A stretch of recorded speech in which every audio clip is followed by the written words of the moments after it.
If you're listening, thank you for tuning in. You've made your way onto the Couch Effect. My name is John. And I'm Christian. Together we hope to bring to you a series of influential people from our communities and farther to share their stories of struggle, sacrifice, perseverance and success. We think you'd find it interesting to know that whilst many of us might be polar opposites, we all meet at common grounds when it comes to life struggles. Oh yeah, and we're doing it from our couch. Enjoy the ride. Welcome to the Couch Effect. Roll the intro.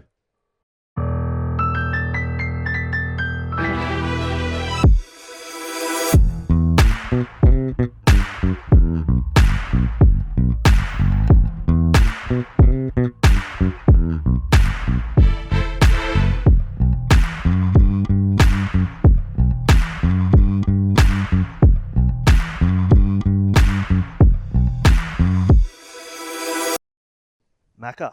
Sick intro, boys. Massive shout out to Hamish. Indeed, mate. He loves it. He's loving the couch effect and loving the intro music. So, g'day to big buddy. Pleasure to have you on the Couch Effect, Macca. Tell us a little bit about yourself. Obviously, you're our high school teacher, also our footy coach, or old footy coach, old high school teacher. So tell us a little bit about yourself, what you've been up to since high school, and also since high school. Let's go. I suppose, firstly, I'm a husband and a father. Yeah. That's probably the big part of my life. Three little boys that I absolutely adore, mate, and have a lot of fun with. Still a school teacher. Love educating and love working with young people. Do a bit of footy coaching on the side here and there, and more recently, probably in the last year and a half, I've gone into a little bit of success coaching, and did some Nlp training, so neuro-linguistic programming, and just looking at how the mind works and how we can make people better people, basically. Yeah. So tell us a little bit about that NLP. I sort of want to understand it a little bit more. I suppose that to put it in as easy as possible, it's changing the way you think about the world and the way you think about yourself. Overcoming barriers. There's techniques that are used to retrain your brain, I suppose, is the best way to put it. Is NLP a technique used to train the brain? I suppose it's NLP's the overarching, I suppose, concept. Okay. So neuro-linguistic programming, so how the brain's programmed. Okay. Using your brain and the words that you use. So I think a lot of it, self-talk's massive, and the way we talk about ourselves and to ourselves, I agree with that. Is huge, and changing the way that we do that, and also understanding other people's talk and understanding what they are saying in order to, I suppose, push the conversation in the direction you want it to go. So when you understand the way other people think and use their language, you can then, I suppose there's ways to make an advantage out of that. Yeah. And a lot of salespeople, use NLP techniques in terms of trying to get sales and trying to push people in the right direction for their own, I suppose, benefit. But I suppose for me, it's about training that brain to make your work better and to achieve better things in your life. Have you seen? Obviously, you're in many positions where you're coaching. So you're coaching. You're a high school teacher, which is basically not coaching, but it's sort of a form of teaching.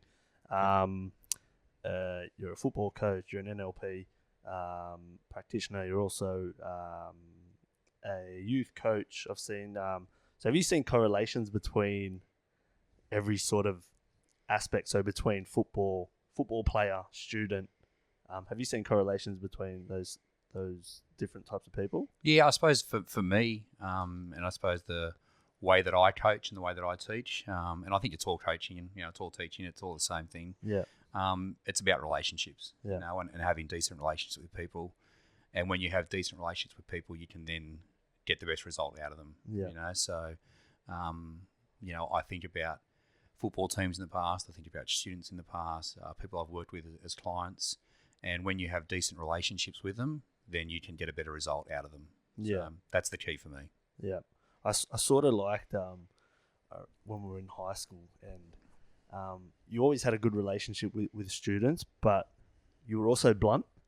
You're a very, very straightforward person, I found. Yeah.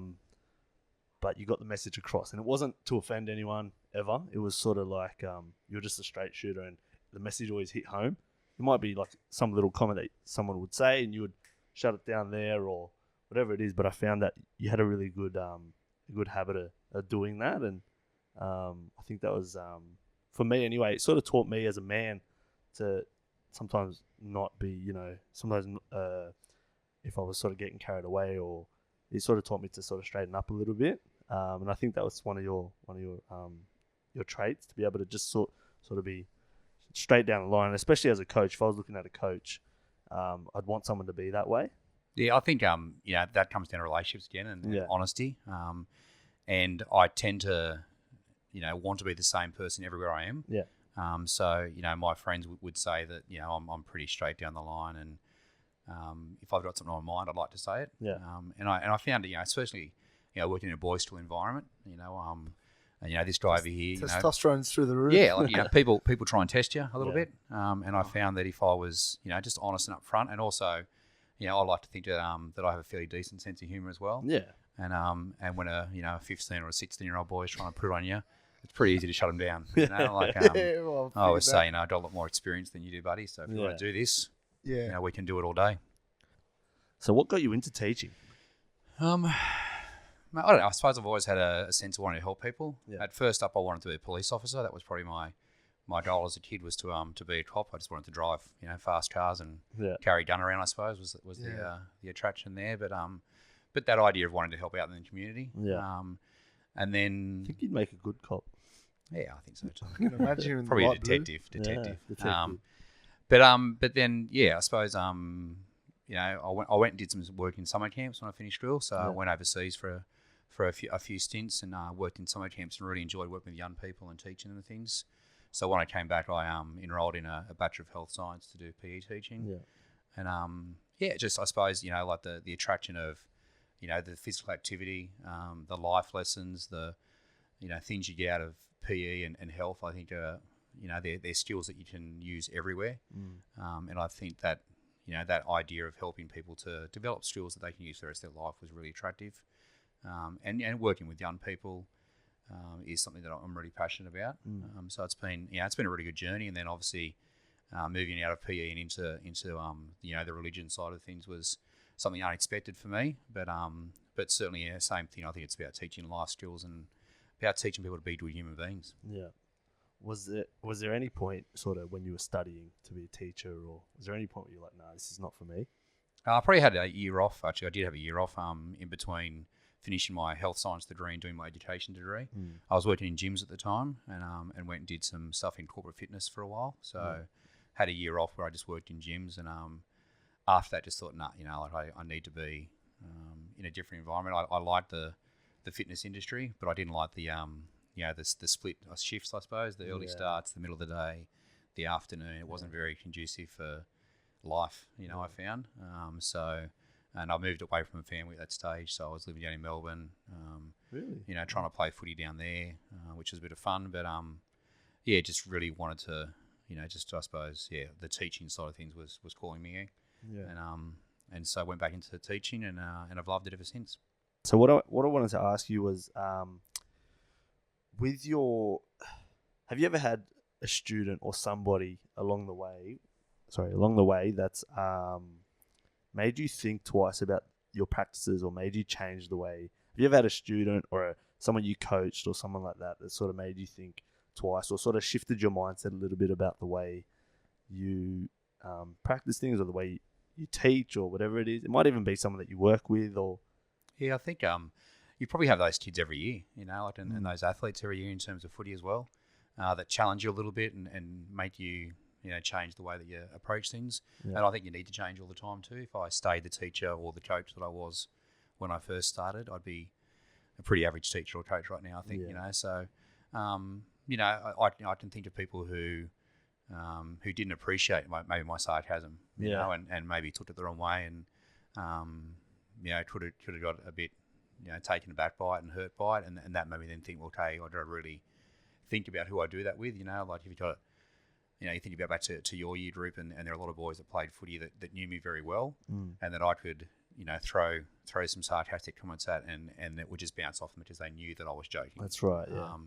Yeah. Or there'd be other people in the class who maybe hadn't been coached by me, didn't have that relationship with me, and they'd cut a bit deeper, and I always like to like to look back now, and I do try and not do it as much. That's for sure, because everyone's got a story. Yeah. And you don't know what's going on in their life. Exactly. And I think I think back on people that I've taught, people that I've coached, and you don't know what's going on behind the scene. And that little thing that you say could be the thing that puts them over the edge, and you just need to be really careful with your words. So that's probably one of the big things that I've learned over time, is just to really, ensure that relationship is there before you, I suppose, before I'm a little bit scathing at times. I need to make sure that, that people can handle that. But also, you don't know what's going on behind closed doors, and you just need to be really aware of people and really look out for them. At the end of the day, that's why we teach, that's why we coach, is to look out for people and make them better people. And you need to be aware of what's going on with them. Was it always that easy for you to deal with? Because I know how I was at school. Thinking about it now, you dealing with, was it always easy to deal with kids like myself, or was it something you taught and learned? I think, you learn it along the way. I probably would have been a bit more confrontational early on in my career. Like in saying that, like a 21, 22, 23-year-old, teaching high school kids, bit of ego there, I suppose, and learning to control your ego and just go, well, you know what, this is a 15-year-old kid, really, is what they're saying right now going to affect my life in any way? Exactly. And at the end of the day, it doesn't. Kids like to think that they can throw an insult at you and, it's going to cut you and the rest of it, mate. I go home and forget about what happens at school. It doesn't bother me at all. And it I shouldn't. think, no, it's right. But right. I think, as a 16-year-old kid, they think, oh, wow, I don't want to over the teacher. Yeah. And, mate, really, like, That's what I thought. the 20 minutes that I've just interacted with you is not going to affect my life in any way whatsoever, you know? So in terms of those kind of things, the other times when we have some really good, times with each other, well, they might change my life and affect my life in some way. Yeah. But, the little insult that the kid throws at you, that kind of stuff, it means Absolutely nothing. It makes the kid feel good for 5 minutes, and you know what? That's Good on right. them, that's going to make their day. I guess you got to, like, at the end of the day, they're going to do it. Yeah, exactly right, mate. And I go back to when I was a 16-year-old kid. That's right. Sitting in the same classroom that you boys were sitting in, and I was doing exactly the same thing, So, the way we act as, 15, 16, 17-year-old kids is very different to the way that we become and the people that we grow into be. And, we mentioned earlier, look at the group of guys that you hung out with and look at what you're doing now in life, and who would have picked that, That's right. 8 years ago. That's exactly I certainly wouldn't have. Working in an all-boys school was a lot of fun in terms of that football and that camaraderie and I suppose the banter that goes along in a boys' school. Co-ed school, obviously very, very different, but still some great things, like you get to build some really quality relationships with people and watch how different people interact. The boys certainly don't run the show. So and that's interesting to see sometimes too. Do you find that I felt this way coming out of high school? I felt like I had less ability to be able to not connect with females, but be able to conversate with them. Do you find that that's what happens with guys that come out of all boys schools, and then obviously the opposite for guys that are at co-ed schools? Yeah, I suppose it depends on what you surround yourself with outside of school as well. And I look back on the group that you guys had, and it was very much a boys group. Still is. I felt the same way. Exactly what you said. There wasn't a lot. I know exactly what you meant.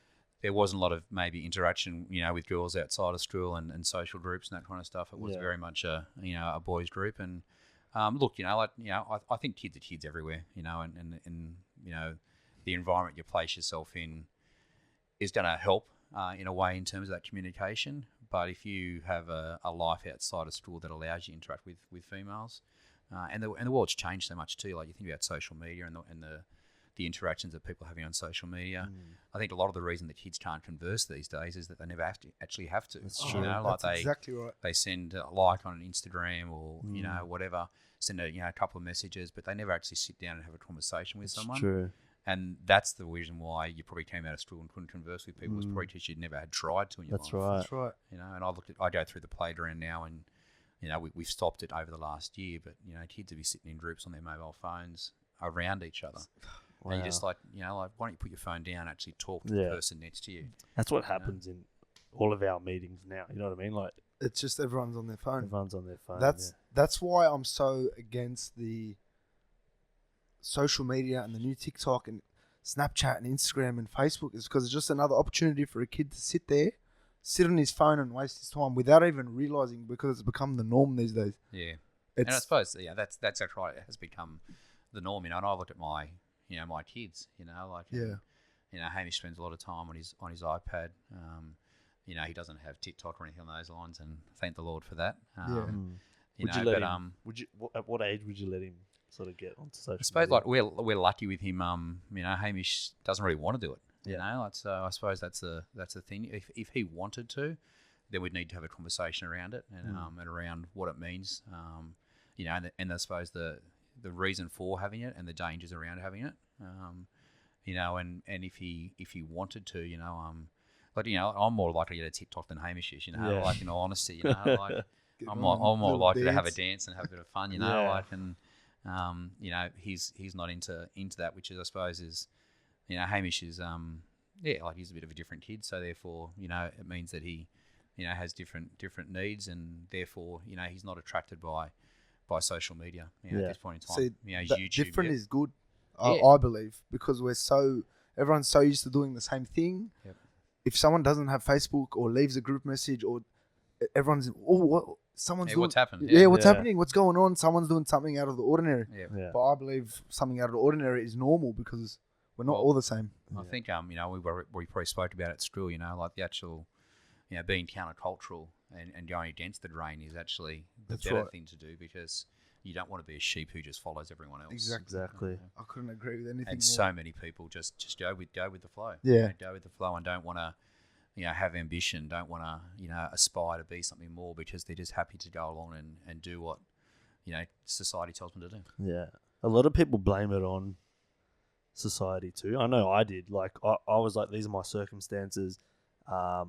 Even through school, like I was like, I'm not really going to focus on studying. My dream was to play footy, and then Dad had a business, and I was like, I'll just get into the business. You know what I mean? And then I fell into that trap, and I just sort of, I would consider myself one of the lucky ones to be able to sort of be absorbed in it, and then get out and say, hang on, mate, like, do you even like what you're doing every day? Like, I think, I think that's so important, but I think it's such a small percentage of people that actually find the courage, first of all, and are even aware. That's aware. It's the education on that one, and I mean, you boys would know, like from school, always push to do your best, and to work hard, but the HSC is not the be all and end all. Going to university is not the be all and end all. There's more to life than that, and I think when you actually realise that there's paths out there that aren't the path that you necessarily have to follow. Like I've heard you talk about following the family business and those kind of things, and the things that you're expected to do. And just because your family wants you to do something, or just because your friends are saying, hey, this is the path for you, there's so much more out there. Like, there's so much opportunity for people. Exactly. This right now, in terms of you guys doing a podcast, like, who would have thought that was ever going to happen? That's right. But there's this opportunity out there for you to do some amazing things, and you guys are doing it. Yeah, I think as what you touched on with you put a post up about looking after yourself first, and I think it was a metaphor. You put something about in the airplane, the airplane mask. In the airplane, they said put your own mask on first, and then put your child's mask on. I see that as a coach. If I have a mother, and she'll say to me, I can't because of the kids, and it's sort of hard as a coach to say to them, as a fitness professional coach, to say to them, not forget about your kid, but like look after yourself. Focus first. on you. And then you'll be giving your best self to everything. Yeah. I think that's the challenge of, I suppose, like as you grow up and as you get older in life and have a family and have commitments and things that you need to do, you do get caught up in the other things. And I think self-care is not selfish, and I think that's probably one of the things that I like to talk about a fair bit. That idea of, and it used to do my head in, like I said in the post the other day, like it used to do my head in sitting on an airplane and saying, put your own mask on first and don't worry about your kid. I'm like, as if I don't worry about my kid. Kid's the most important thing in my life. That's right. But if I'm not able to look after myself, then how on earth am I ever going to show these boys what they need to do in life? Exactly. Like I've got three little boys that I want to grow up into great men. Exactly. And if I don't put the work in now, then they're not going to do that. So that's where it's really important to look after yourself. And there's things that I do in order to do that. but also, as a family, like for me to look after myself, to give what I need to give to my wife, to look after myself, to give what I need to give to my students, my athletes, my clients. Like if that doesn't happen, if I'm not in the right headspace, then I can't go out and help anybody else. Exactly. That's why I try it so much, and I'm only just breaking through and learning self-love and to love yourself and to understand treating yourself the same way you would treat someone. Yeah, because we're harder on ourselves yeah. than we are on other people. That's what I am, at least. Yeah, and certainly the things, like, when you make a mistake, would you say that to your best friend? The stuff you say to yourself, would you say to your best friend? Right. Because if you wouldn't say it to your best friend, how on earth can you say it to yourself and think this is okay? So I think, that self-awareness and self-care, how you, I suppose, look at yourself is massive in everything else that happens in your life. That's right. And it takes training, like being fully conscious for it. Even picking up on when I'm saying bad things and training myself. All right, stop. Yep. Try and say this about yourself. It's that reframing. That's right. Like that idea of, when something negative happens or when something, there's negative self-talk going on, it's reframing it. And even with the, the challenge we're in right now as a society, to reframe it. So, well, actually, it's not a challenge; it's an opportunity. Exactly. Like, yes, where people can say we're stuck at home, and actually, no, you're not stuck at home. You have to stay somewhere really safe with your family and actually spend time with your family. That's not being stuck somewhere.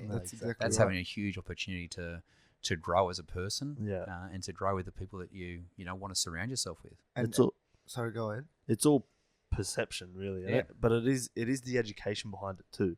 So if people aren't aware or have not been educated on this, then they're gonna see it in a negative light. I think that's it. It explained the way people were complaining about being indoors.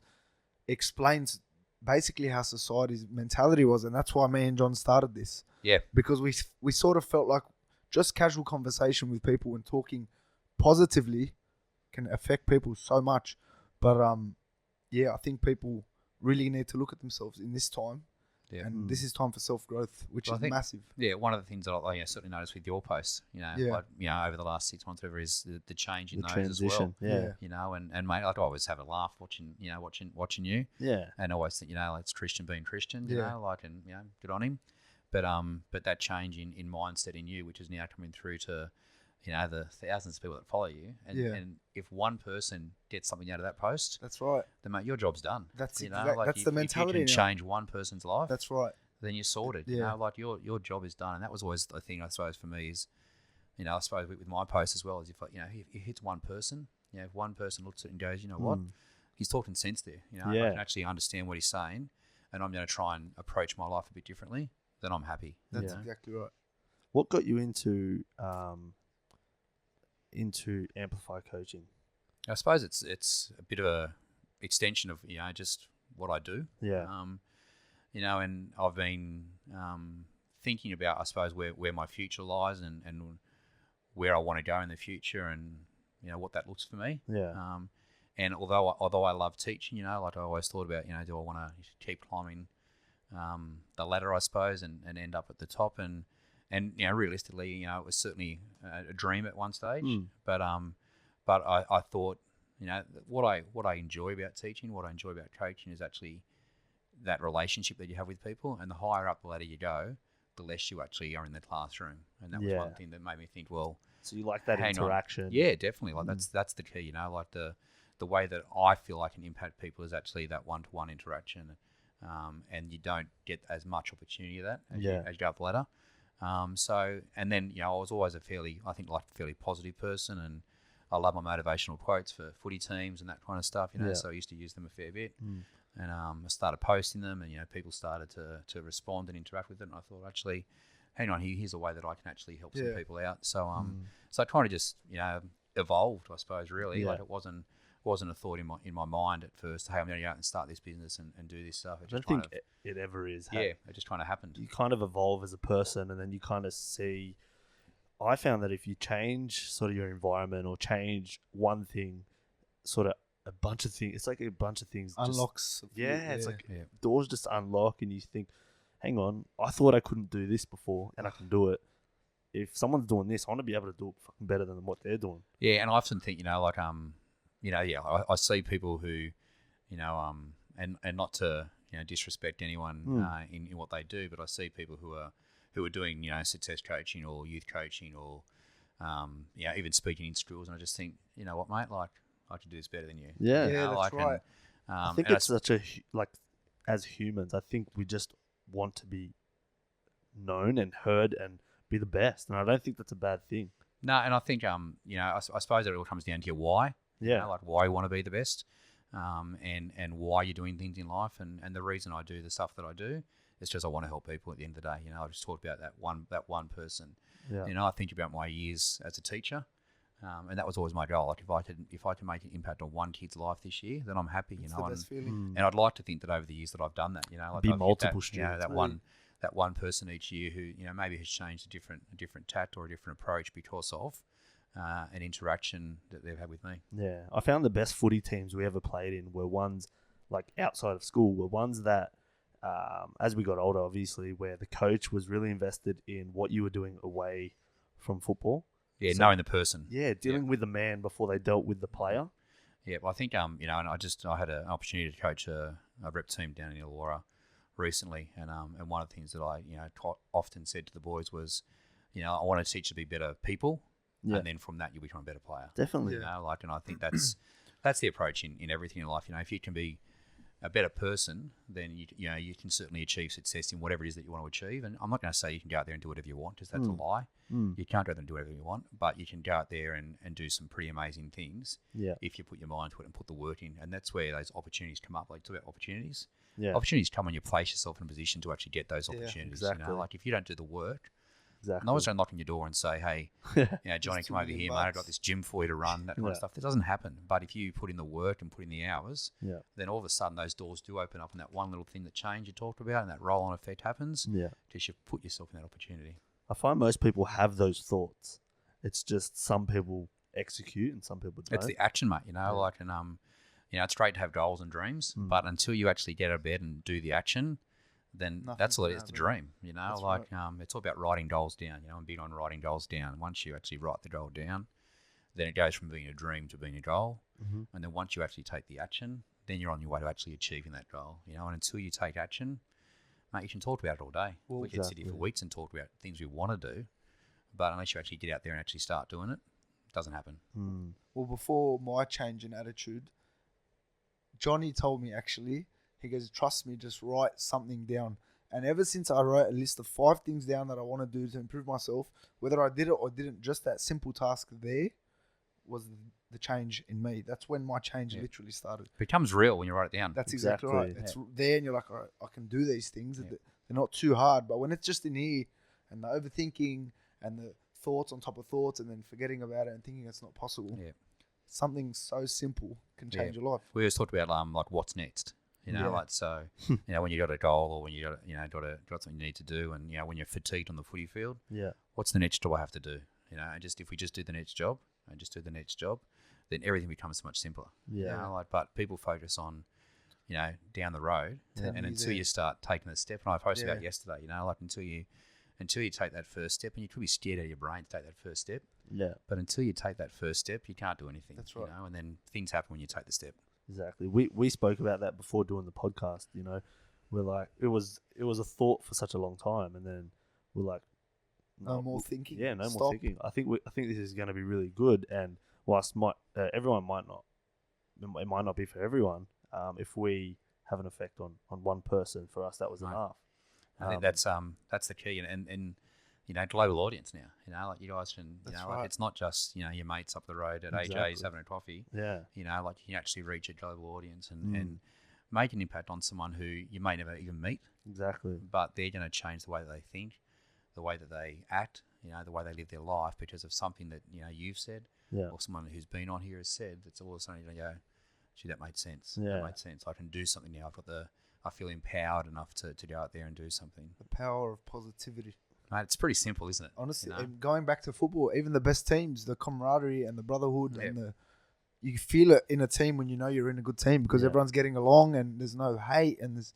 We spoke about it earlier, before we're on, like that idea of like that team that we had at school. And I guess I was blessed. I came in fairly late to the piece, and you guys had known each other for a very long time.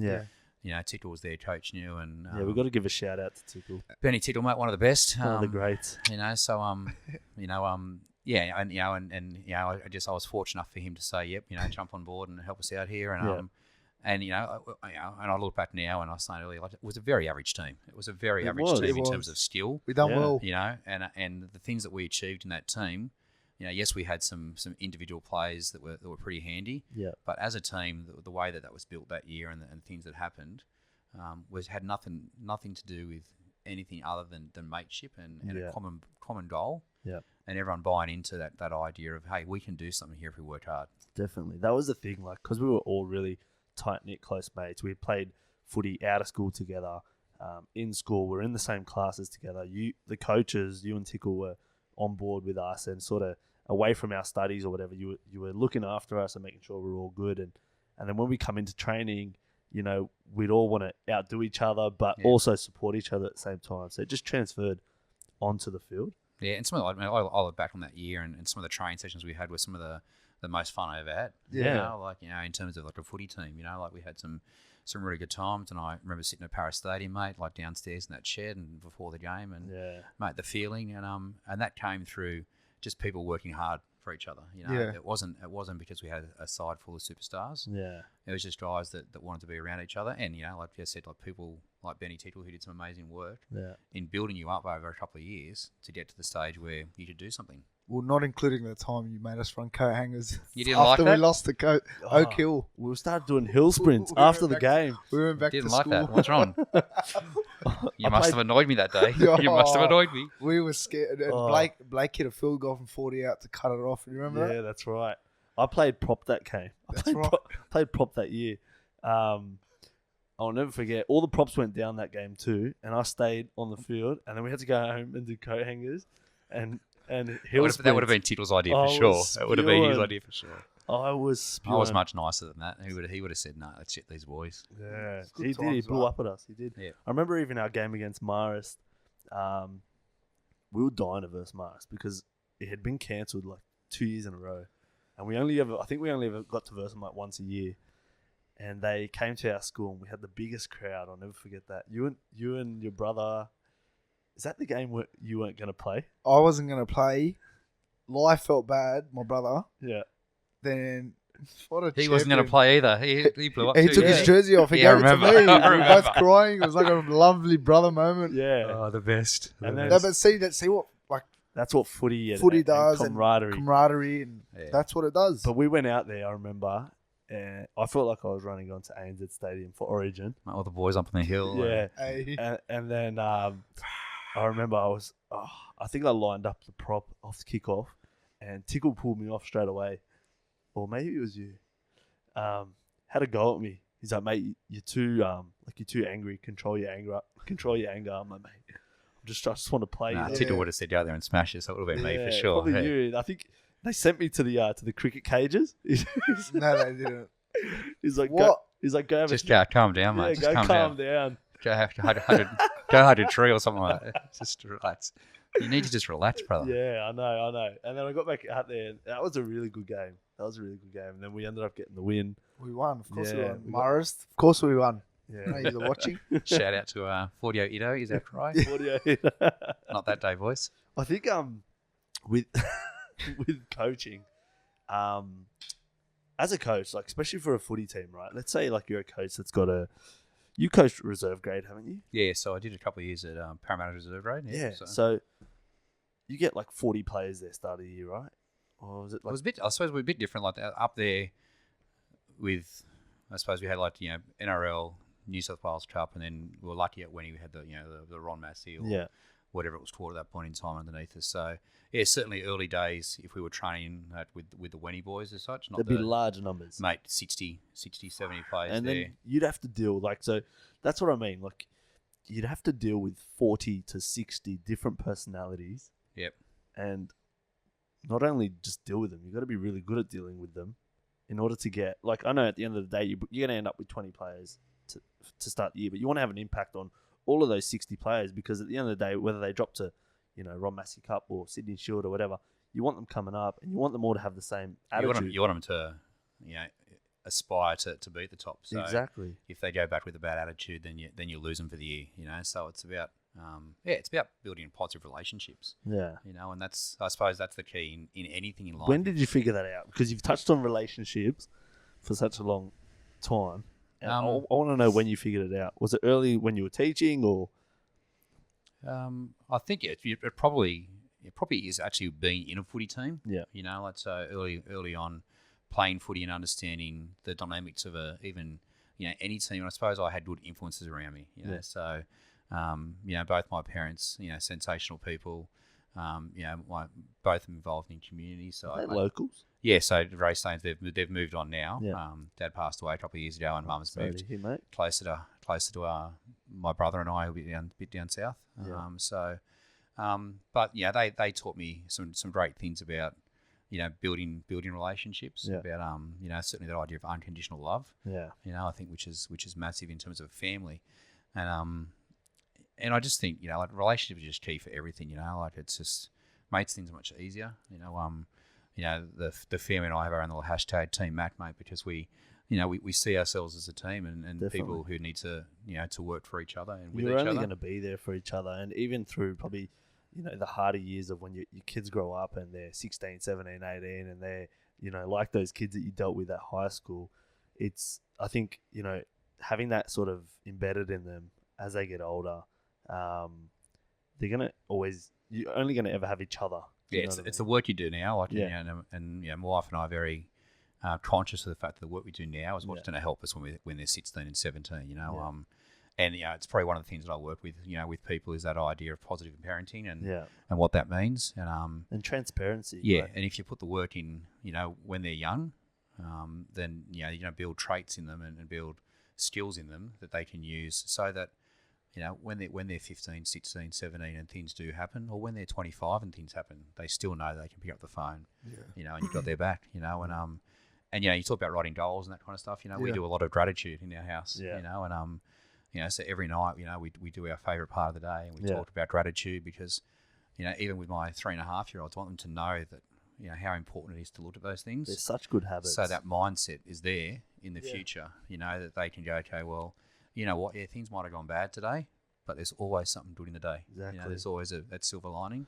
So we're putting the work in now to make sure that and our kids love doing it. They have a great time after dinner. We all sit around and sing a little silly song and talk about our favourite parts of the day. And quite often the 3.5-year-olds have no idea what favourite part of the day is, and they might say, "Oh, it was the dinner we just had." It's just like, which is fine. Truly, building the habit. It's building the habit, exactly. and writing things down.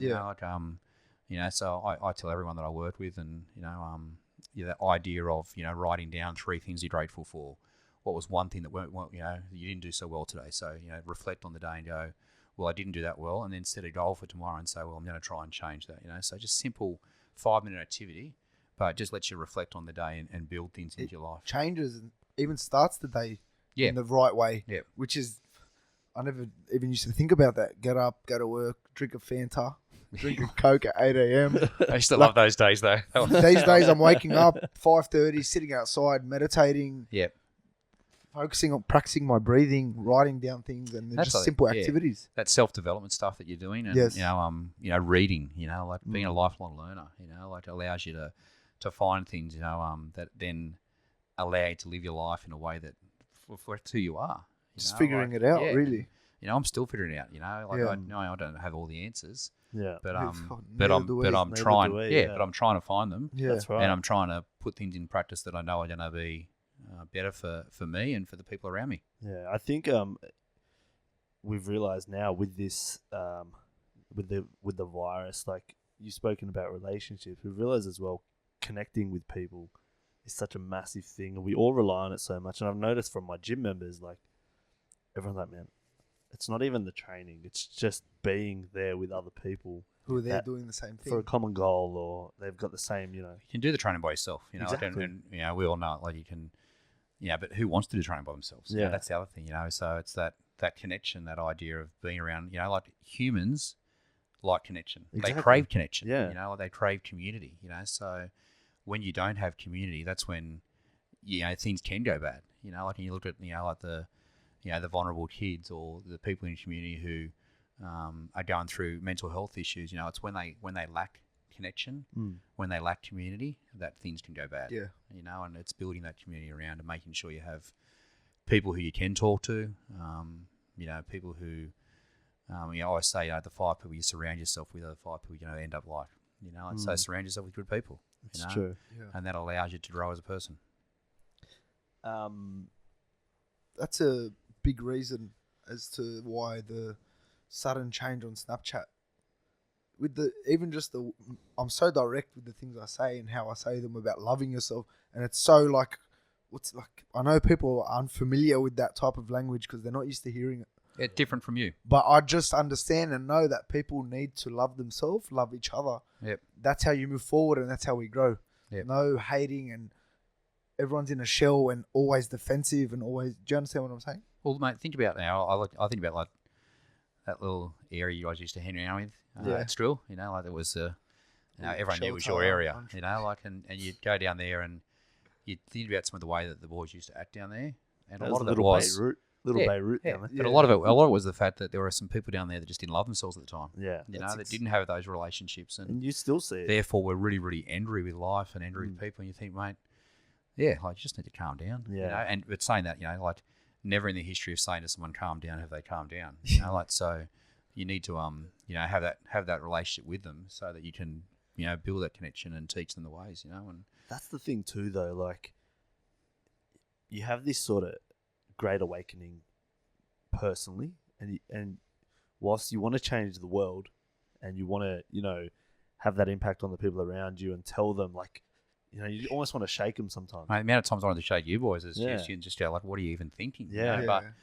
But you just got to, I suppose, plant the seeds. That's it. Plant the seeds, and one day that person's going to go, actually, you know what? Like, remember what Matt said when we were in year 11? Exactly. That makes sense now. Yeah.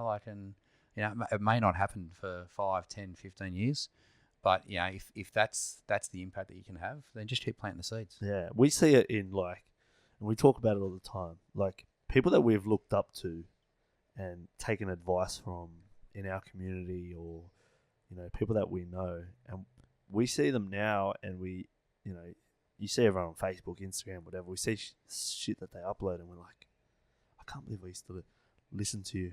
Yep. Oh. And it's so interesting because that's why I say, like, look, we just want to clear up that we don't think we know everything. Mate, nor do I. Yeah, Yeah. Same thing, mate. Yeah. But it's about trying to better yourself. Yeah. And if you can do that every day, if you can make, and I've read a book recently, Atomic Habits. Yeah. If you can make That's big, 1% change each day. Yeah. On your life, the amount of change you can actually happen. Like a grind every day. Yep. So just that small little improvement. We talk about 1% as it's footy and stuff. Exactly. If you can get that 1% better, if you can do those little things, Yeah. mate, the actual impact it will make on your life is huge. Yeah. And you know what? Like you learn. So when you're a kid, you looked up to people. Well, that's just that's the thing. Too. That's what you were doing. Like they were the people who were in your life. Yeah. They were the people who you thought had it all. They might have had the nice clothes, the nice car, Yeah. had the the nice Adidas bum bag or something. I don't know. That was Johnny. That was me. But so you look up to that, and then as you grow, you just go, well, actually, hang on, that's not what resonates with me as a person. Yeah. It's good to outgrow it. It is good to outgrow. Yeah, it is. It's really eye opening. I always say it. Like I consider myself very, very lucky, and I consider a lot of our friends very lucky because I feel like they're sort of going through the same thing. And I just think it's because we've all got such a good relationship with each other. Yeah. So that we sort of, and there was a period where it was not like we didn't want to see anyone do better than us, but you weren't encouraging them. We weren't encouraging them to. Yeah. And I remember Christian, we're going to put this out there. Christian left our group chat and, what are you doing, bro? Yeah. I need to shake a few things up. But he needed to. And he just couldn't deal with being in there and trying to work on himself at the same time. Yep. Because we weren't encouraging, to be honest. Like to put it blunt, we weren't encouraging each other as much as we should. And yeah, I just think that was sort of like a life-changing moment for everyone in our group. Because they're like, well, this guy's left and he's gone and he's looking after himself. He's doing better. maybe we should. Maybe we should do the same. Yeah, It's been interesting, like I suppose like being away from you guys for a few years and just watching the journey. Like and Johnny and I will put a message to each other occasionally. Yeah. And, I'll put one your way occasionally. So same with a few of the other boys and but to see the change in all of you, like and to see the success that's happening. Yeah. And you think, well, that's happened because they're growing, Exactly. like, That's and, right. to see the change in your Snapchat, like, or your Insta or whatever, like to see the change in the way that you're approaching life.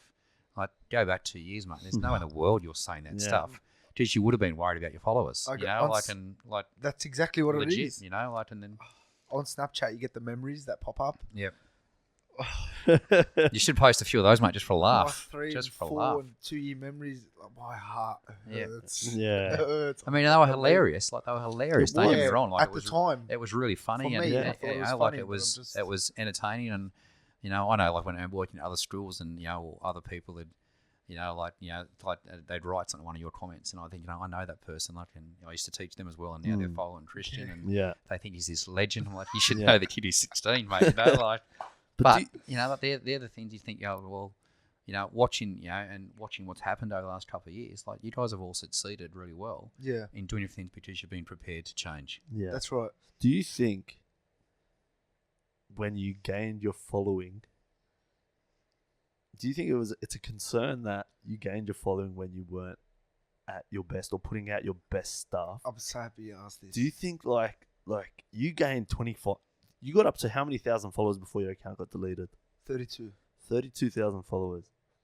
To me, outside looking in, That's nuts. maybe to do you think like they were all feeling the same way? And this is exactly why I've started this podcast with you. This is one of the main reasons, because when I was out there trashing people and she does this and he does that and everyone's agreeing with me, and that's when I was most Everyone comments, felt that way. most views, everyone felt that way. Your engagement, sorry to cut you off, No, but it's all right. your engagement, so you had 32,000. I see people with 30,000 followers and I get 20 comments. Yeah.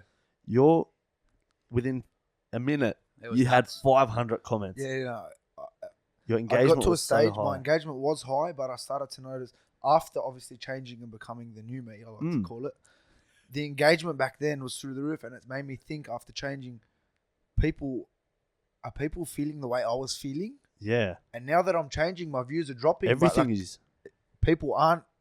I feel like people are stuck in what I was stuck in, yeah. and that's why on That's why Snapchat I'm I always asked. telling people, look inside. You need to really look inside, Yeah. analyze yourself, analyze your actions, because life literally changes the moment. I you do think that. I think part of that is that people are happy to pull other people down. Exactly. Because it's easy to slag Exactly. someone off. That's right. That's right. It's very, very simple It's to. hard to look It's inwards. hard to look inwards, and it's hard to also build other people up. Mm. Yes. Like when you talk about like your group and you leaving the group chat. Yeah. Well, that was just people building you up. Yeah. Well, they're building you up for the wrong things. Yeah. And then all of a sudden you change the way that you look at life, you change your approach to life, and it's not as easy to walk past on the street someone, make fun of them. That's simple. That's It's simple right. to make fun of someone. Yeah. Like It look is at what they're simple. wearing, look at what they're look at the way they're acting. But to actually walk past someone and say, well, I wonder what it's like to be them. I want to put myself in That's their right. shoes and That's think, right. how can I help this person actually get out of where they are? Yeah, and empathy is one of those really, really hard things to Exactly. teach, to have, and until you actually to look at yourself and go, well, actually, I wouldn't want to be in that position. I wonder what it feels like to be, made fun of all the time. Think about kids at school. Yeah. I see all the time, that kid at school who gets just smashed all the time, like in class, in the playground, and you're thinking, imagine what that kid goes through every day. Mm. And you wonder why, suicide rates are so high in Australia. 8 Australians every day taking their own life. Wow. And you think, if that's going on, what's happening in that life? Yeah. And what are other people doing about it? And that's it. You put a positive post up, mate, and you get 20 likes. That's Yeah, that's or whatever, like whatever it is, People start thinking they think you're the They loopy think one. I'm tripping mate, out. I saw something. And I know you commented on it this week, Johnny. Like someone wanted the old Christian back on the podcast because Yes. you weren't funny enough last week. Yeah, that's right.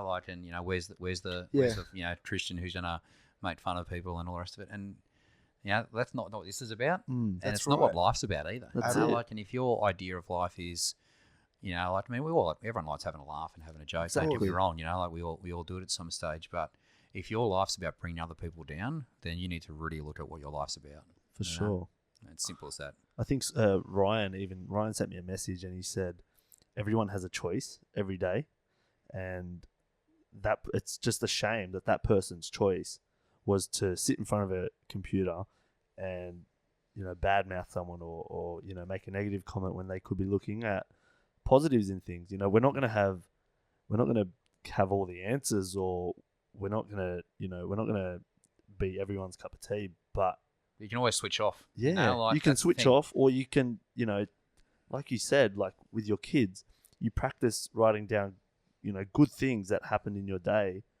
Out of, there might be many things that went wrong, but try and extract the good from things. You know what I mean? Like it's that self-talk thing, like, and like one of my sons is on the autism spectrum, so he's a very different kid, I suppose, but he's a different brilliant. We like to talk about it. Yeah.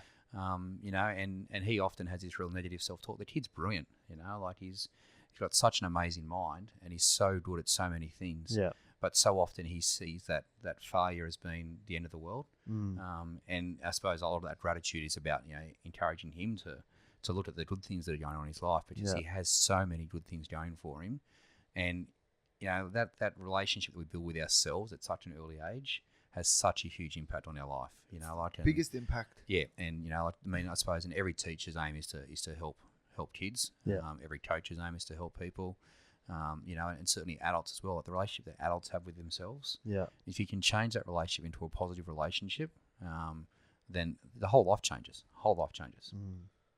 Words, even just simple words, makes words the most powerful thing. Words the most powerful thing. The way you say them. Yep. What type of words you use. Yep. The words you say to yourself, the words you say to other people, mate, they're so powerful. It's not funny, and we really need to think about the words that we use. And mate, I do it at times. I have times where I'll say something to my kids. I'll say something to a student. I think, why on earth did you say that? Yeah. And it's just a simple. You've got that awareness Yep. to know. Okay, I shouldn't have said probably that. shouldn't have said that. Yeah. And I think some people just don't have the education or the self-talk or the self-belief to go back and critique themselves. Yeah, and that want to change, I suppose, is the other thing, is letting go of the ego and wanting to make things better, and actually going, okay, well, you know what, I need to do some work on myself here. If I can do that work on myself, then things will get better. And it's not just saying, I want to change, so therefore change happens. Yeah. You think about mental health and that, it isn't just saying I want to get better, so hey, I'm better. Yeah. But if you do the work, follow the process, do the things you need to do, yeah, self-care, self-awareness, then things can get better. Yeah. You may not necessarily cure yourself. You may not, get rid of your mental illness. It's a change, but it's a positive change in the way that you look at life and the actions that you take. Yeah. You're an early riser. Love it. Yeah. Love it, mate. Best. I suppose there's two reasons for it. I think it's the best time of the day. Yeah. And I'm blessed to live near a beach. So to be able to go down, and I have a routine. I suppose when I go down there, I do some exercise. I sit and do some prayer or mindfulness. Depending on what day and what I suppose calls me that day. Yeah. And I get to watch the sunrise over a beach. Yeah. Mate, I grew up in Greystanes. Yeah. I grew up in Western Sydney, so. My brother definitely appreciate every second there. My brother lives down there as well, and a few times we've been out exercise and just gone. We can't imagine running along the canal, Exactly. or whatever. But we're running along a bike path along a beach, and just if we're in Greystanes, we wouldn't do that. Yeah. But the fact that we're there means we do it. I read an awesome book called The 5 a.m. Club, and it honestly the processes and the procedures they're having there changed the way that I thought about life. And certainly the power hour, they talked about it, that idea of breaking up your first hour into, some exercise to get your body working, and then, some mindfulness and some goal setting, and they're things that you probably all do, but actually, making it part of your routine. Yeah. Mate, there are days, I say to my wife all the time, there are days where I hate getting up out of bed, and I actually the alarm goes off. The alarm goes off, and I'm thinking, the last thing I want to do is to get up right now. Yeah. But I know that also if I don't do it, it's going to affect my day. Yeah. And if I don't do something in the morning, then life takes over. Yeah. And when life takes over, then, it can have a domino effect. Well, it's easy to make the excuse of, I can't do those things that I wanted to do now. And we talked about this whole COVID, 19 thing, and, that's shown people well, actually, if you get rid of all the other stuff, This what? Yeah. there's some pretty good things to concentrate on. Yeah. I find as well, like if people don't train Monday, Oh. Yeah, it's really if you don't start the routine. But I also think I've had a discussion about this a few times. Like if you don't do it Monday, then you just make sure you do it Tuesday. yeah, that's right. If you go, okay, well, I'll just wait till next Monday, yeah, then you've lost a week of opportunity. Yeah. So yes, Monday is really important, but what's actually even more important is actually just getting on doing it, exactly. whatever day it Because is. people say to me, "Oh, I'll get an inquiry. Say, Yeah. I might start next Monday." I say, "Why? Yeah, come tomorrow, mate. Come tonight." Yeah. Yeah. Just What for? I've got program space. in our head to think that. Yeah. Yeah. Monday then.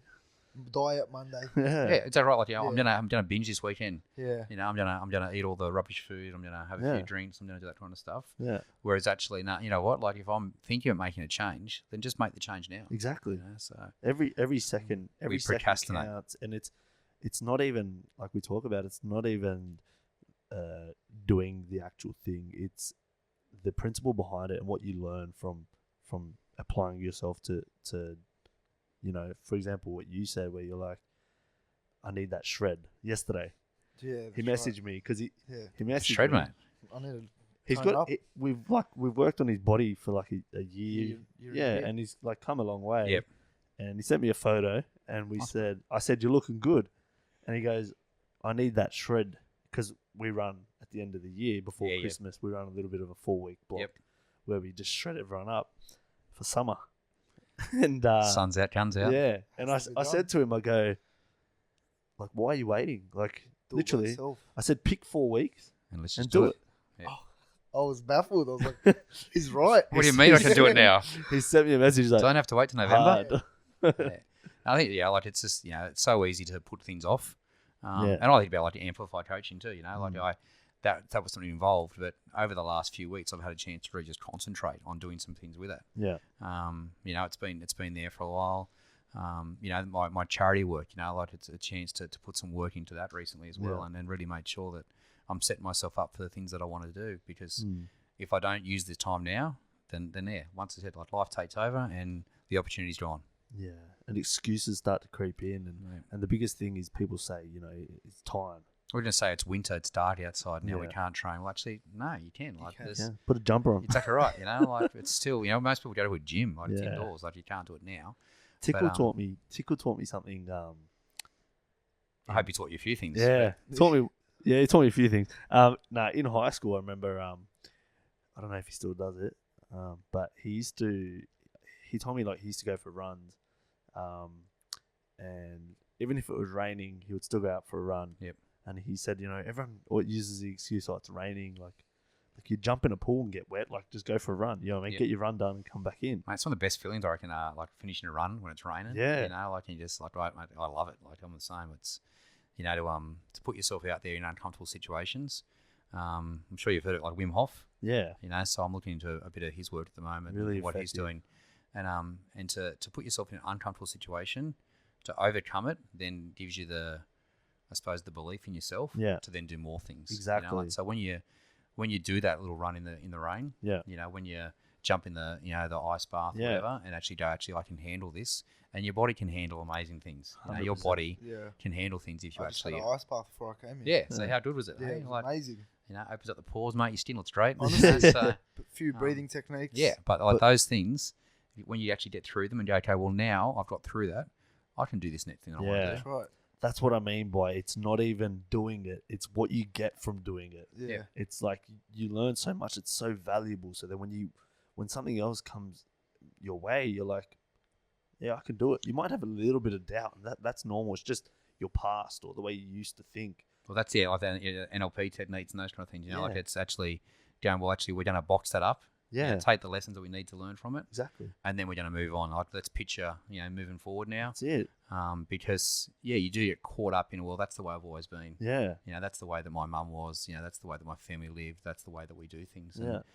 And, just because that's the Doesn't way you have to used be to that do way. things doesn't have to be that way forever. And you two are prime examples of that. Yeah, like I have probably, out of all of our group of friends, I probably speak about this stuff mostly with Christian and another friend James, and it's sort of just like it's sort of like an awakening. Like they're just like, well, I always say to them, I'm like, just do something and watch how you feel afterwards, and watch the lessons that you you get from that, and then watch what you start to do with your life and watch the opportunities that'll come before you. And I think they're the two that now have made progress massively. And I don't pride myself on being like a life coach or anything like that.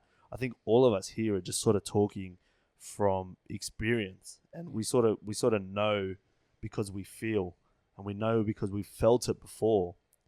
So we can relay that message a little bit easier. Yeah, I think, like talk about life coaching, that kind of stuff, like there's 1,000 courses out there you can do on it. Life coaching is just helping people to become better people. Exactly. And talking through it. And most people know what they need to do. Yeah. Most people actually go, yeah, you know what, like what you're saying, I actually know. Yeah. But sometimes you just need someone to push you. Yeah. Like you need someone to hold your hand and say, come on, we're going to go higher now. Yeah. And I'm going to help you. Yeah. And then once you're there, you can soar by yourself. A lot of people know. We were talking about that last week where we said, me and Christian had a chat, and we said, people's thoughts aren't too different from each other. Not at all. And I think you might be able to get into that a little bit more. You'd probably understand people's thoughts because you see it across, firstly through the NLP stuff, but like you would see it in students, you would see it in teachers that you've worked with, you'd see it in club managers, you'll see it in football players. Like their thoughts aren't too different. It's sort of just being able to tap in and get the best out of everyone. Yeah, and I suppose the successful people, Yeah. the people who, really take that next step are the people who usually do the work. Yeah. Like very rarely, you look a bit like, especially in footy, you look at the footy players that go through and make it and the footy players that I've coached over time, and, there's not a lot that separates, the great that make it, Yeah. or even the good that make it and the ones that don't. Yeah.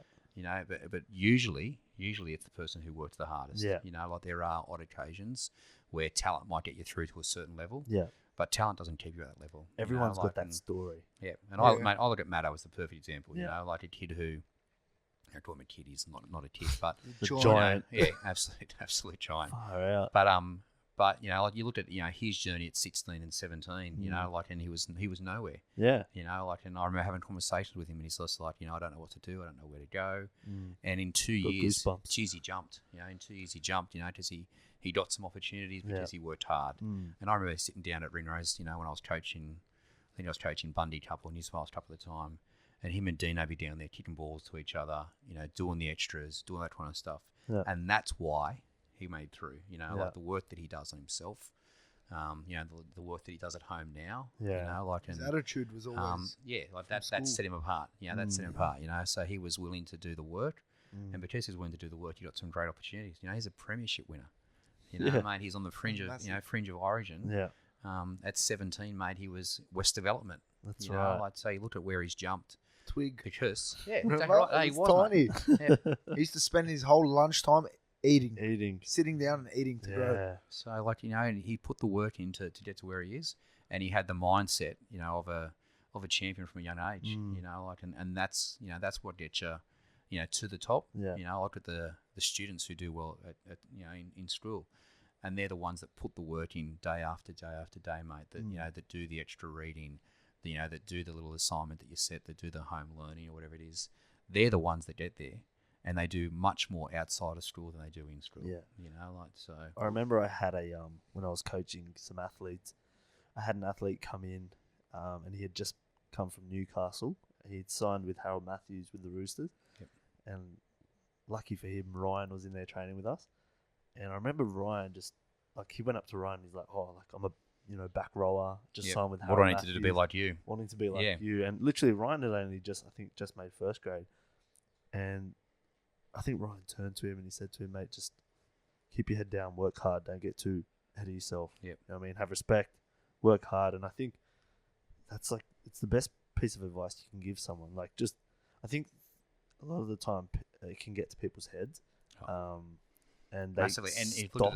you look at the media now and some of the things that they've said about Matto as well. Yeah. And you think, no, that's not Matto. At all. And you think, how easy it is that, if he let that negative self-talk into his head, you looked at the end of last year, and if he let all that talk into his head, mate, Gone. who knows what could have happened. Exactly. And I remember reaching out a few times and saying, mate, are you cool? You need to chat. And he's like, mate, I'm sweet. Fine. I got this because the story that was coming out wasn't the story. Yeah. I think, that's where that self-affirmation and believing in yourself, Yeah. but also blocking out the haters, because Yeah. there's plenty of haters out there. He's good at that, Ryan. Yeah. He is good at that. You He's don't always get to been- where you are yeah, unless you are. that's right. So, but to block out those haters and block out those people who, say, where's the old Christian and that kind of stuff, because that's not what it's about. It's about what you're doing now. Exactly. And taking that next step. And I always talk about failing forward, like that idea of failure's not a bad thing, Ever. but as long as you learn from it and push forward, then, you're doing all right. Yeah. We talk a lot about success. And to me or everyone we found, and this is why we wanted to do the podcast, but everyone that we found has different meaning of success. So what's success to you? It's a massively loaded question, hey. I suppose, there's a range of success. To me, I'll list some things, because it isn't just one thing. But to make my family proud, is something that I really want to do. To know that, my mum and my brothers are proud of me, proud of the person I've become. That's success to me. Same with my wife and my family. To make sure that, my boys grow up knowing that I've got their back. And they want to hang out with their dad. I think about that a lot too. If I was to ever have a kid, I'd want them to be, My best mate. I'd want them to know that I'm there for them. And I think that's really, really key. And I suppose in terms of the other things that I want to do, like I always talk about making sure that people are decent humans. Like that's my thing, be a good human. Be a good human. And if I have been able to help someone be a good human, then I'm pretty happy. I think that's success, to help someone achieve their goals. I talk about that idea of aspiring to inspire. So if I can get someone to want to become a better person or to want something better for their life through things that I've done with them.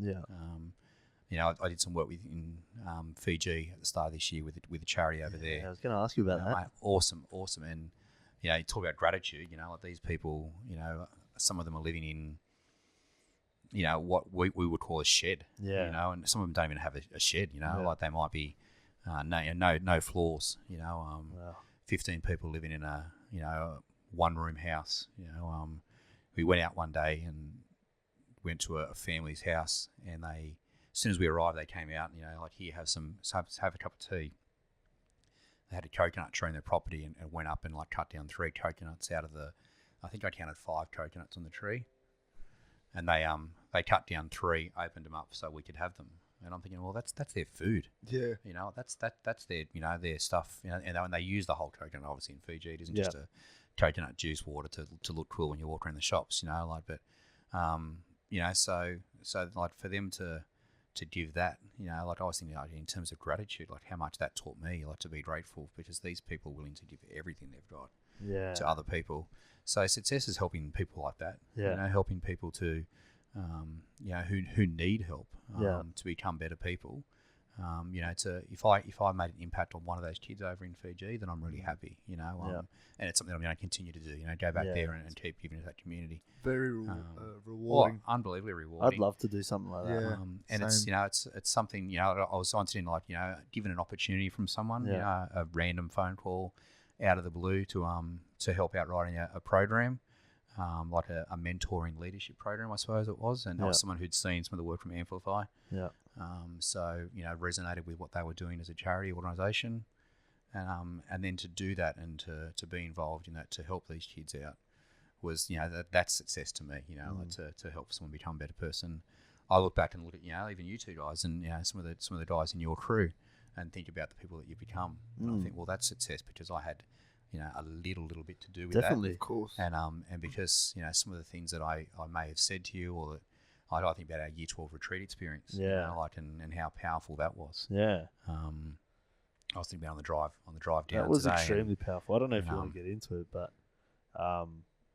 it was from everyone. Like everyone that had the balls to get up and speak and share, something a little bit, something so.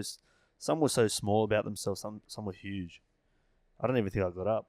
Yeah, I think one of the most powerful things on that day was, you had a really tight group. That whole Year 12 group was really, really tight. So but some very, very different personalities in it. And we did like that affirmation reconciliation session where you had to write a note. I don't know if you remember, and you had to either affirm somebody else or reconcile with some of the people that you hadn't maybe talked to in a couple of years. And you think about a group of I'm going to guess maybe there's 120 kids in your group. Yeah.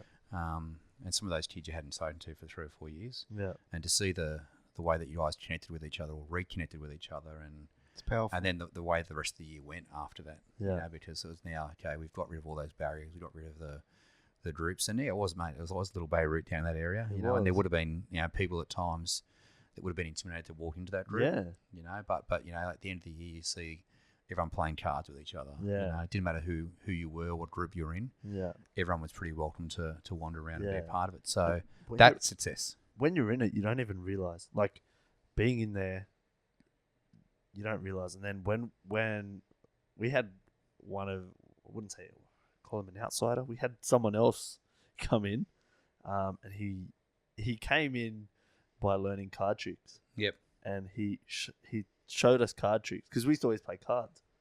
And so he's Play cards and eat tuna. That was tuna, play cards. that was pretty much it, That's wasn't it. it? And leave the oil on the floor near the bin. Right. Come down and yell at you. And smart bloke. He came in and he started showing us card tricks, and we're blown away. And he's out of nowhere he learnt 400, which is the Lebanese card game that we play. And he sat with us, and when I was in there and he was suddenly in the group, I had so much respect for him. And then I did at the time. I'm not going to say I opened my eyes to realizing that we should be a little bit more accepting or less less of a daunting sort of space. Looking back at it, that's what I think. We probably should have been more welcoming. I know that there was staff that were intimidated to go down there. Yeah. And that's why you'd often see No, me, you're right, Tito, Worrell, that kind of stuff Yeah, down there yeah. in Romano, because they're the year 12 boys are They're going to sitting cop around. it. Can you go down and sort them out? Yeah. So I was like, let's sit down and have a chat with them, and that's all we ever did. We just Yeah. go down and have a Yeah. chat. So boys, pull your head in. Yeah. But see how you're on the same page as us? You Made it sort of, easier. It's it made it so much easier. Relationships. But that's right. the relationship. That's the relationship. Exactly. So- Exactly. But yeah, like you looked at it, it would have been intimidating to walk into your group. Yeah. It would have been very intimidating would have. for another kid, especially with some of the people and the size of the people in your group. Yeah. There was some Adrian's about 40 years old. mate. The I love the man. fella, but yes, he was a big unit. Did you guys check his birth certificate when he came? No, I didn't. There were other people there that needed to check first. Mate, don't worry about man. that. So Yeah. No, but this guy, came into the group, and then I think a little bit I sort of man, I got a lot of respect for this guy because he's obviously, first of all, where was he was it? before this? His name's Luke Ippolito. Oh, Yeah, okay, you guys yeah, remember yeah, him? yeah. And my first thought was, where was this bloke before where's he this? been for 6 years, mate? Yeah. I haven't seen this guy. Yeah, and then Funny kid too, from memory. yeah, pat on the back for him. Honestly, to have the balls, first of all, to learn The game. 400, to learn the game, and I think he said it to me once.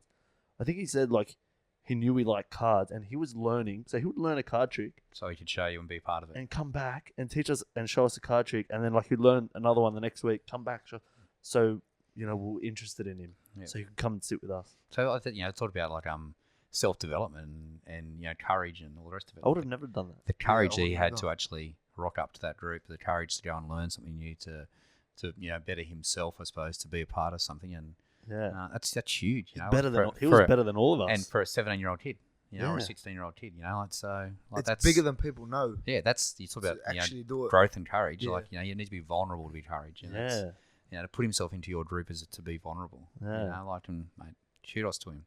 crazy, and Good just work, Luke. yeah, it's just Shout out to Ippolito. Yeah. just be thinking about obviously he's one of 120 kids that we had. That's such a small number. You know what I mean? For him to Yeah. have the balls, put that on a bloody world scale or national scale or state scale or whatever it is. There's a lot of people would be struggling to. And whether he even ever recognised how courageous that was. Yeah, He might have just done that without actually knowing. I'm putting myself out in the line here. Yeah. So it'd be interesting to see where he's at now, with that little win, that little bit of courage to see how he's applied, courage in other things To his life. in his life. Drop it in the comments later on, mate. Yeah, Luke. So if Send you're us out a there, message, just mate. What are you up to? Send it out to Johnny Ray or the Yeah. GOAT. Send it through, bro. That's crazy. What's your greatest fear, Macca? Big question. I think it'll probably... It's one of those things like fear's one of those things where you just go, I know, like going back to when we were at Strill and Coach Carter would have been around. I think we used to watch that a fair few times. And, that greatest fear being failure and all the rest of it. But I think, realistically, like now, my greatest fear would be something happening with one of my family. Yeah. And Definitely.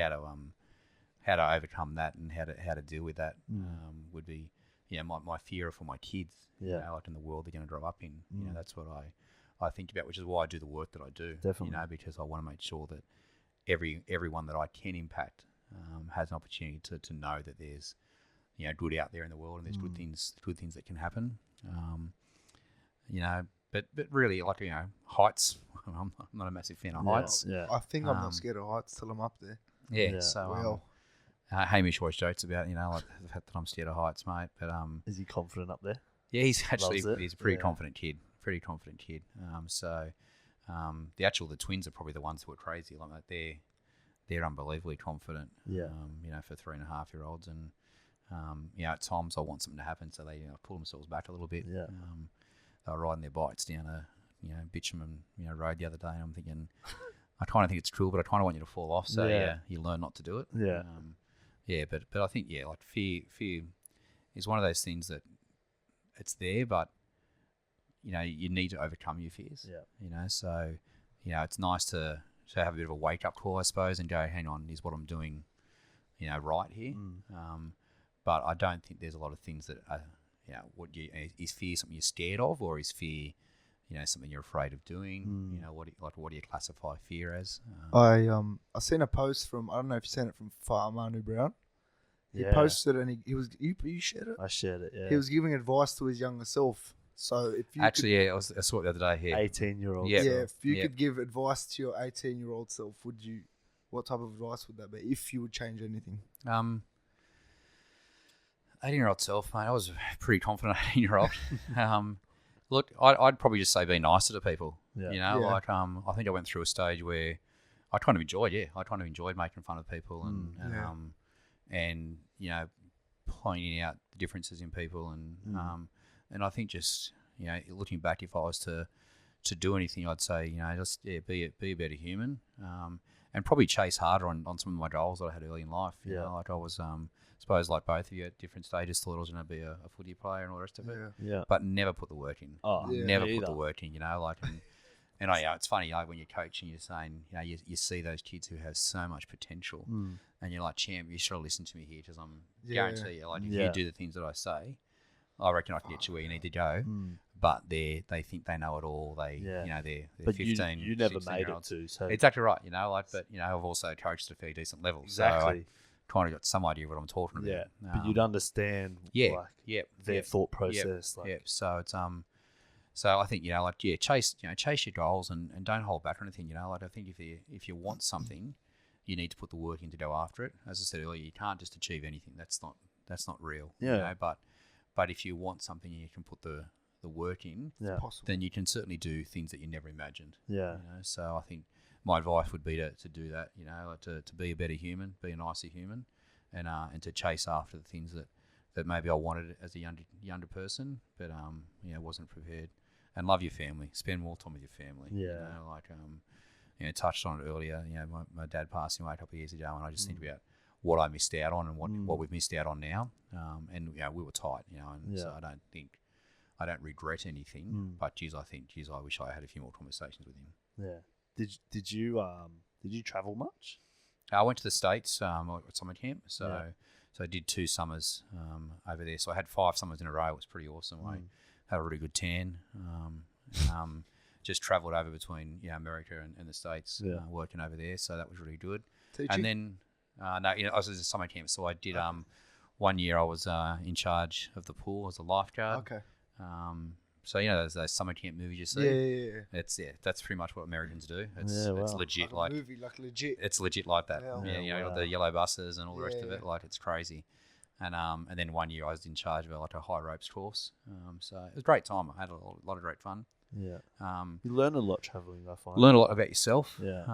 Learn a lot about what you want to do. Yeah. Especially if you travel young. And then I didn't travel for a very long time. Yeah. And then I've been lucky with work to make a few trips with work over to the States for work and then I went to the Holy Land a couple of years ago to Jerusalem and That's Jordan. a goal of mine. Mate, unbelievable Be place. Yeah. Unbelievable place. For someone who I like to think you'll have a very strong faith to Yeah. go over there.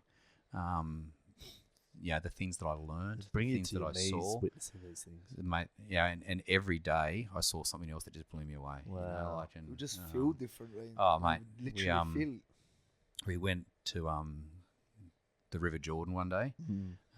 So we just found out that we were pregnant with the twins. So I Wow. knew that we were having the twins, and we went to the River Jordan and sitting there looking at this dirty river and just going, and they know pretty well where they believe Jesus was baptized because of churches that have been built and then knocked down and then Yeah. built and knocked down. So they've got a fairly good idea. Yeah. And looking at this water and just going, Jesus was baptized there. Unbelievable. And then That's mind blowing. Yeah. and then I had a little water bottle in my bag and Filled it up. and I filled it up with some water from the Jordan and we baptized the boys with water Wow. from the Jordan. Way. So that was pretty cool. It's goals. But then to see different places, in that to walk where he walked, Mount Beatitudes, the Church of the Holy Sepulchre to see where he died, to see his tomb. We got to go into his tomb. Yeah, I saw some love photos of that, that. bro. I'd love It's to just, see mate, it. it's just amazing. And even if you don't believe in God, Yeah. even if you don't believe in Jesus, Stories the been around. history, Yeah. the history of it, we That's just it. don't have it in Australia. Mm. We don't have anywhere near the No. the history. So you're looking at these 2,000-year-old buildings, Yeah, the architecture, mosaics, everything. and Yeah. the artwork. The artwork alone is just mind blowing. The artists that have put in this amazing work in these churches, and it's just, mate, I did goosebumps just thinking about it. It's Yeah. so that's a real highlight. And then been on a cruise overseas. Then obviously Fiji last year, or start this year was a massive family trip. So I took the family over and we stayed in a really nice resort, which was great. But then I also went out and did some work in the poorer communities, and that was really great experience. We took Hamish out for a day. So my 12-year-old, we took him out for a day to the school that I was in. And we talked about a school. It's a room, maybe 2 rooms, about the size of this. Yeah. No furniture really whatsoever. Wow. A couple of really old 1960s style tables and chairs. Yeah. And it was a special school, so for kids, with autism and things like that. And, Wow. there's no breakout spaces. There's no calming tent. There's no, things that our kids in Australia have. Yeah. And it was real eye opener for the whole family. And then Lauren, my wife and Hamish, we went out and went to the villages and had a look around. And mate, you just look and just go how lucky we are in Australia. You know, and you think about people complaining about what's going on in life now, and then you think about these people over there who not only have had this whole COVID thing happen, but they've also had a tropical cyclone go through a few weeks ago, and there's no tourism now for the next year as well. So their lives have been devastated, and we're worried about not being able to get toilet paper. People fighting. And so that woods. I haven't found toilet paper in 10 weeks. We just thank, shout out to my mum who's been supplying toilet paper for us. But We own a cleaning supply company, mate. So I'll I'll hook hook me up later. you But up. but it's just it's just ridiculous, there's so much more going on in life that we think we think we got it tough, and I suppose that's a bit of resilience, and you talk about mindset and resilience, and you actually that's where the gratitude comes when you look at what you've got and you realise what, we're doing all right. Sure. I can never More than complain all right. about having a bad day. Yeah. Because look at what I've got. I've got a loving family, got a nice house near a beach, I've got a job that I'm not gonna, you look at what's happening right now. I'm not going to lose my job. Of course. So I'm I've got appreciative that of the job. security. Yeah. Getting up, I'm like, wow, thank God, everyone's out of work. Like I'm able to go to work. Yep. Yeah. So those kind of things, you got to be really grateful for, because there's so much out there that's actually a real challenge, and you got to recognise that. Yeah. I like that you're wearing the Living shirt as well. Yep, shout out to Living, mate. I ain't weak to speak. So Yeah. I suppose mental health is one of those things that I'm really passionate about, and I probably spoke to you guys about it when we're at Strill. But there's so much out there in terms of mental health issues, and I think once you need to speak about it. Like if we're not speaking about it, then I think it's important. What happens? Like Definitely is important. Too many guys are, like I think that's just naturally how men are to not speak. That's why I'm so in my feelings on Snapchat, because it's so important to understand how you're feeling, know what you're feeling, why you're feeling that way, how you can deal with it. No, like you got it, like you got a platform too to actually to talk about it. Like so, like you might not have the same likes or whatever, but everyone's still watching. Like they're not switching off, they're not unsubscribing. So, and once again, if you can get that message across to someone, like and mental health's very real. Like and we need to talk about it as men, but in society in general, we need to be willing to actually say, what, that person's struggling. Like if Christian had a broken leg right now, we'd all be giving him sympathy. Exactly. But if he's sitting there with bipolar, we don't say a word about it. Because like so, and we need to recognise how brave people are to actually just live with mental health every day. To be willing to, get up and go to work on those days when you actually don't want to get out of bed. And actually engage with people and put that mask on and actually go, yep, what, life's all right. We also need to make sure those people feel comfortable enough to actually say things aren't all right. That's right. And I think, that's where, like with the coaching and footy, like I've always been big about, like building that relationship. So those boys are willing to say, actually, hang on, nah, Matt, things aren't good. Like, so, you might notice they're having an off game, mate, what's going on? Like it's not usually a performance thing. It's usually a mental thing. Like so working out those little things to help people, and then just as a community being mindful of the people out there that are suffering. Exactly. They are suffering, mate. That's why it's so important to just be kind, just smile, just be kind all the time. Like if you know what's going on, like regardless of what's happening, just be kind, because you don't know what someone's going through. So if no one's going through anything and you're kind, good, no one's harmed. But if you're not kind and someone's going through something, you're going to affect them. But if you're kind, you're going to have no effect. I mean, if anything, you're going to help lift That's them where up. those posts, and Christian does the same. And I know you do the same, Johnny, like where you might post a story, or like I'm big on quotes, obviously, and you always do a little story with my quote and about what I'm feeling that day. It's usually about what I'm thinking, and I just think, hey, well, how can I find a quote about it that might talk to someone? But the amount of people that then will reach out of nowhere and just go, hey Macca, like thanks for that post today. Like you don't understand how much it means to me. You know, like and you know what? Half the time I don't. I've got no idea. Like I'm not posting about them. That's right. I'm posting about me most of the time. Or posting about something that I think might help someone. Exactly. But it affects that person. They're like, like I really need to hear that today. I really need some positive in my life. So shows that our thoughts are not too far from each other. No, well, you talked about it earlier. Exactly right. Like we're all in this together, there's a great Ben Lee song, mate, that talks about that, and it's legit, like it is. We're on the same thing here. I realise how real it is more and more every day. Like we have to help each other. Literally. Well, if we don't, who does? That's exactly right. So everyone's got that story behind them, and it doesn't matter who you are. There's something going on in your life. Exactly. And it might not. You might seem like the most successful person. You got it together. Like the greatest athlete, whatever it is. Whereas actually there's stuff going on that no one knows about. No one knows. And you need to be willing to build the relationship with someone so they're willing to say to you, actually, you know what, this is what's going on. It's not, people always say, you got to reach out. People who are in trouble need to reach out. And I think the opposite. Actually, we need to reach in. We need to reach into people and say, hey, what's going on in your life? I've noticed you're a bit different lately.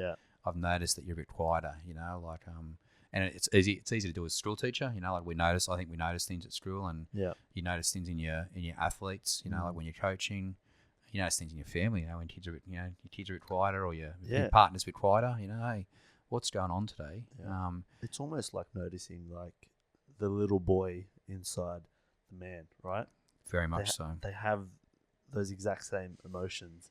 Yep. Like when you see someone, go real inwards or whatever, and sometimes it is a call for attention. Yep. And like little boys do, you know what I mean? And you need to be willing to extend your hand. And and everyone's insecure, it's the most confident person in the world. there's something that they're insecure about. 100%. You know, like, Single person. and they may 100%. not talk about it, you know, and people, you know, like look at you and go, you know, like Christian's got it all together, you know, he's got 23,000 followers, mate, you know, like he's No way. going off to work, he's having a great life and all the rest of it. Like look at him, you know, Johnny's got his own business, he's doing this, he's doing that, he's got a, you know, great partner.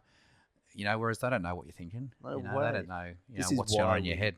This is why we created this show, because we want to get, you know, people that we look up to, people that other people look up to, like we said with our guest next week, you know, who's a little bit more, you know, famous or whatever, he's got a bit more of a platform.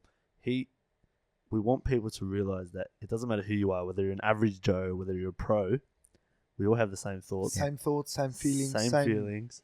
We want and the same things. we're all dealing with something in our own way. And that's probably, you know, like one of the big things I learned when I was coaching, like New South Wales Cup or, you know, coaching, you know, at an elite level as such, you know, and you look at those players who people think they've got it all. Yeah. They think they've got the most, you know, successful life going on. They're earning, you know, heaps of money. Well, half the time they're not earning heaps of money. Yeah, You know, and they're working their butts off every day to do something that they want to do. exactly.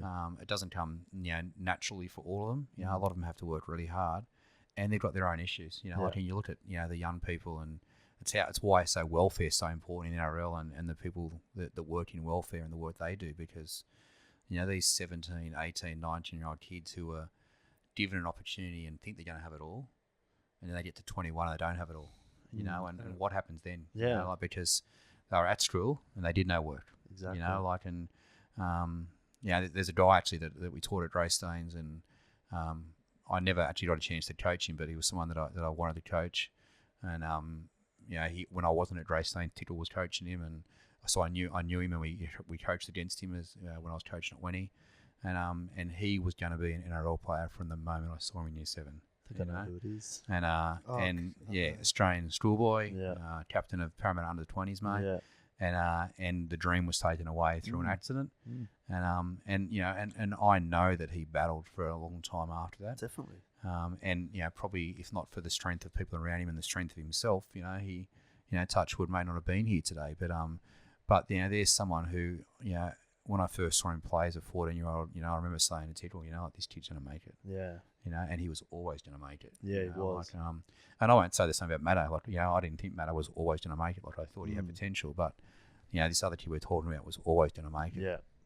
And you know, like, to have that taken away, you know, things can happen unless you have people around you. You That's know, unless you right. have that connection and the support of some really good people. Yeah.